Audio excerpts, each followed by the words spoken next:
미국식 민주주의의 심장으로 불리는 워싱턴 국회의사당이 어제 폭도들에 의해 4시간 동안 점거되는 초유의 사태가 발생했죠. 미국 의사당이 외부의 침입을 받은 것은 미국과 영국이 전쟁을 벌이던 1814년 워싱턴이 함락되면서 백악관과 함께 의사당이 불탄 지 207년 만의 일입니다.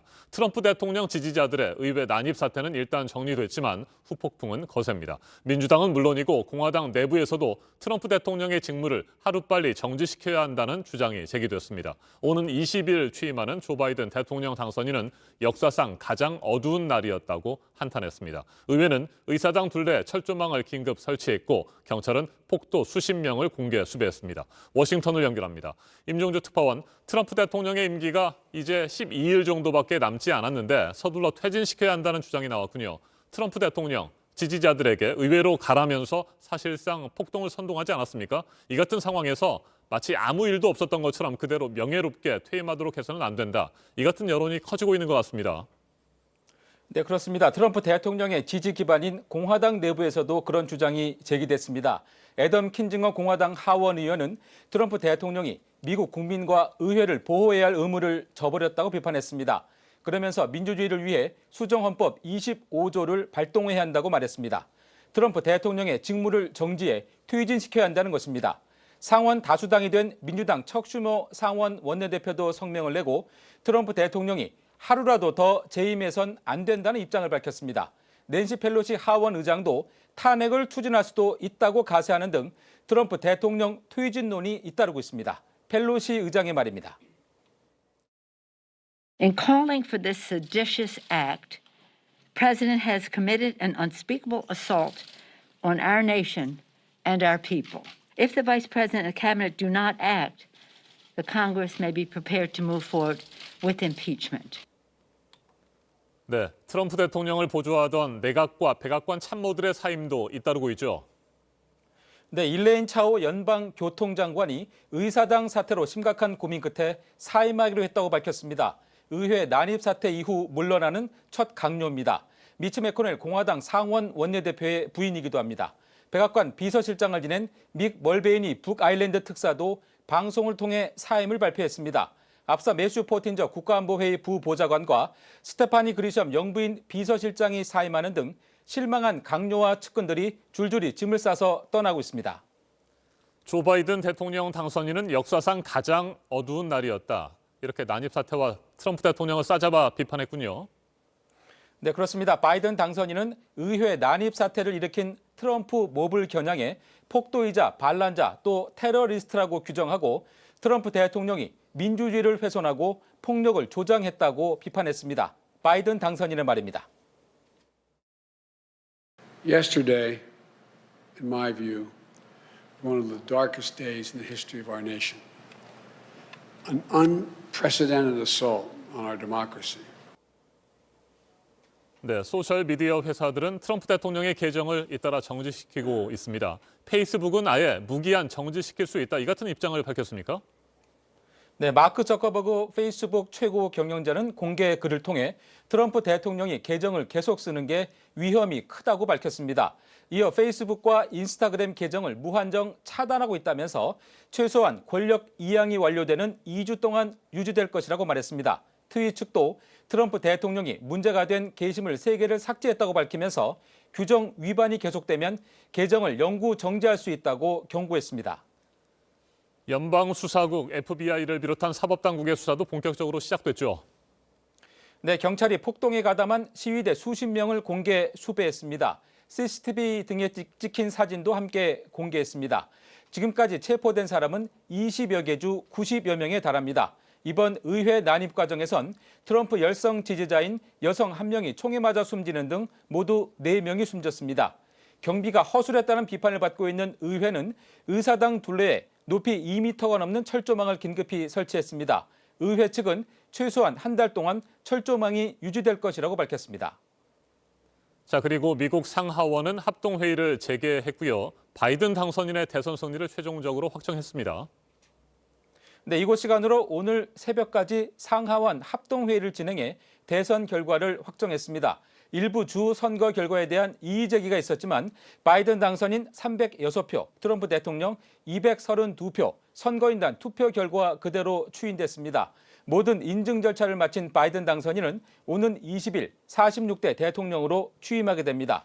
의회 확정 이후 트럼프 대통령은 뒤늦게 1월 20일에 질서 있는 권력 이양이 있을 것이라고 밝혔습니다. 그러면서도 선거 결과에 동의하지 않는다면서 싸움을 이어나가겠다고 말했습니다. 지금까지 워싱턴에서 JTBC 임종주입니다. 이제 미국을 민주주의의 모범 국가로 말할 수 있을까를 생각하게 만든 의사당에서 벌어진 일들도 또 한 번 논란의 대상이 된 트럼프 미국 대통령인데요. 이라크 법원이 트럼프 대통령에게 체포영장을 발부했다는 소식도 있습니다. 보도국 연결해서 알아보도록 하겠습니다.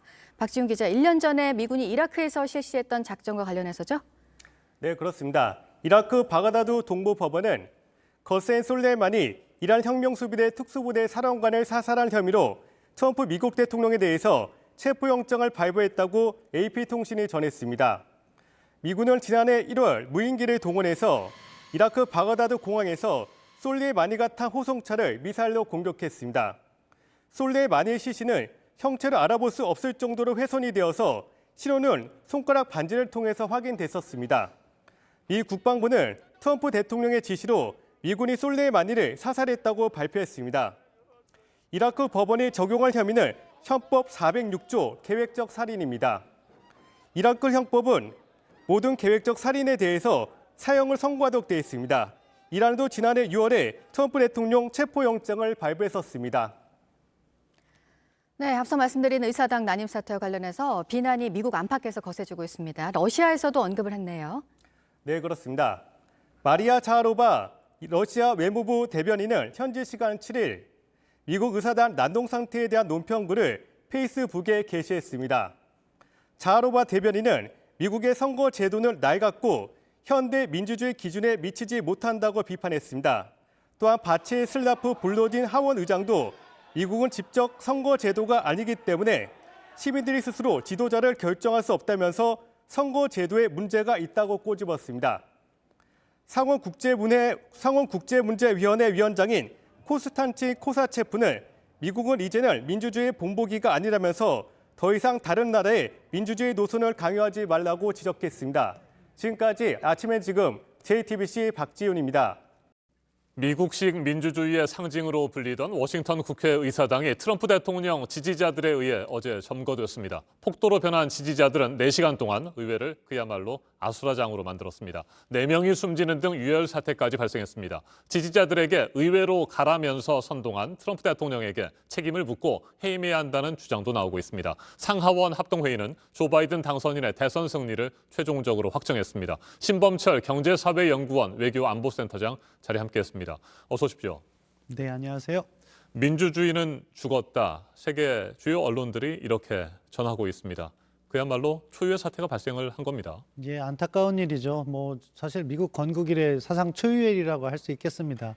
과거 영국과 미국이 전쟁할 때 1814년에 한 번 공격을 받았다지만 그거는 상대국에 의한 것이고 미국 자국민에 의해서 미국 민주주의가 이렇게 공격받은 거에 대해서 미국뿐만 아니라 전 세계적으로 충격을 이렇게 받고 있는 것 같습니다. 네, 트럼프 대통령은 이들 지지자들, 폭도로 변한 지지자들을 앞서 애국자라고 칭하기도 했고요. 의외로 가라라면서 부추긴 측면이 분명히 있습니다. 예, 그 책임을 물을 수밖에 없어요. 예, 그 책임에서 자유로울 수 없다고 생각합니다. 사실 연초부터 계속해서 1월 6일 날 워싱턴에 모여라 이렇게부터 이야기를 했고 당일날 연설에서도 어떻게 보면 흥분해 있는 시위주 군중들을 그 흥분을 가라앉히기보다는 무언가 행동을 촉구하는 듯한 메시지를 내므로 해서 그중에 강성 지지자들이 이런 불행한 사태를 야기했는데요. 미국 검찰 당국에서도 이것이 선동죄에 해당하는지 배제하지 않겠다. 앞으로 법률 문제로도 이렇게 비화될 가능성이 높다고 생각합니다. 네, 그래서 오는 20일 명예롭게 퇴임하도록 놔둬서는 안 된다라는 여론이 커지고 있는 것 같고요. 수정헌법 25조가 거론이 되고 있습니다. 이에 따라서 서둘러서 해임을 해야 된다는 주장이 민주당뿐만이 아니고요. 트럼프 대통령에 속한 공화당 내부에서도 현재 나오고 있는데 이건 어떻게 전망하세요? 그 정도로 부적절한 행동을 했다고 보는데요. 수정헌법 25조는 결국 대통령이 직무 수행이 불가능한 경우에 부통령이 대행하는 겁니다. 네. 케네디 대통령 암살 이후 새롭게 만든 조항인데 그 과정에서 지금 남은 시간이 2주밖에 되지 않기 때문에 트럼프 대통령이 스스로 내려놓지 않는 한 현실적으로 불가능한 내용이라고 생각하고요.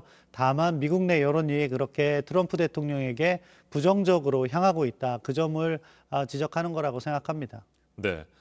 부시 전 대통령은 바나나 공화국에서나 일어날 법한 일이 벌어졌다. 이렇게 얘기를 했습니다. 부패한 후진국을 이른바 바나나 공화국이라고 칭하잖아요. 예, 네, 그렇죠. 뭐 전직 대통령들의 비판도 잇따르고 있습니다. 예, 뭐 공화당의 부시 대통령 또 민주당은 당연히 뭐 클린턴 대통령이나 오바마 대통령 비판을 한 거고요. 말씀하신 것처럼 엉망인 나라를 갖다가 은어 형식으로 바나나 리퍼블릭이라고 하는데 그 정도로 미국의 민주주의가 지금 무너졌다. 이 점을 지적한 거라고 생각합니다. 네.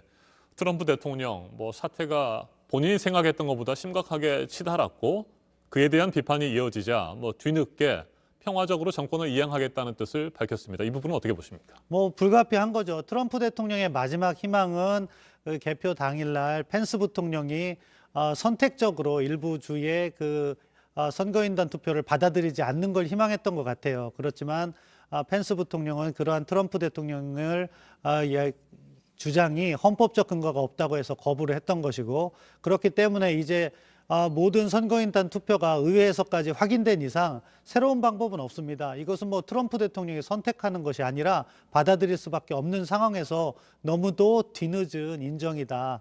그렇게 보기 때문에 트럼프 대통령의 행보는 이번에 의사당 난입 사건과 함께 더 이상 미국 정치에서 자리를 잡기 어렵다. 저는 그렇게 생각합니다. 네, 이처럼 지지자들을 선동하고 의회 난입하는 상황까지 치닫게 만들었던 트럼프 대통령 결국에는 4년 뒤에 대선을 다시 한번 뭐 겨냥해서 준비하는 차원이었다. 뭐 이런 평가들도 나오는데 그렇게 될 가능성이 있습니까? 트럼프 대통령은 계속해서 자기 지지층을 이렇게 모아놓고 싶어 했을 거예요. 네. 이렇게 선거 불복 그 캠페인 진행하는 과정도 그러한 정치적 셈법이 있었을 겁니다. 하지만 이번에 의사당 난입으로 해서 미국에서 가장 중요한 것은 법과 질서 이것을 갖다가 지키느냐의 문제인데 그 부분과 관련해서 대통령으로서 제대로 된 리더십을 보여주지 못했다는 평가가 주를 이루는 것 같고요. 트럼프 대통령은 정치적 재기를 계속해서 추구할 것으로 보이지만 이번 사건으로 인해서 동력을 받기가 매우 어렵게 됐고 다른 한편으로는 법적인 문제까지 이어진다고 하면은 4년 내내 사실은 이거 선동죄 적용 외에도 과거 탈세라든가 여러 가지 혐의를 받고 있는 것이 다시 재개될 가능성이 있거든요.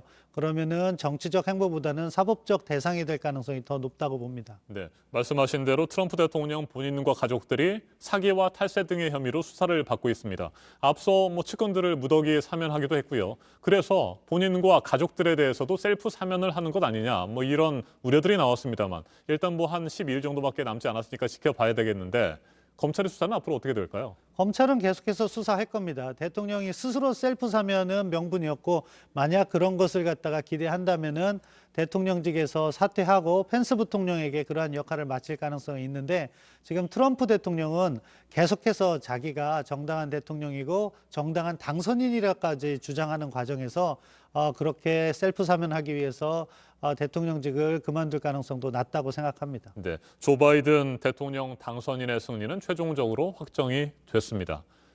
이제 뭐 20일이면 취임을 하게 되는데 가장 큰 과제는 뭘까요? 결국 지금 보여주는 것처럼 통합이죠.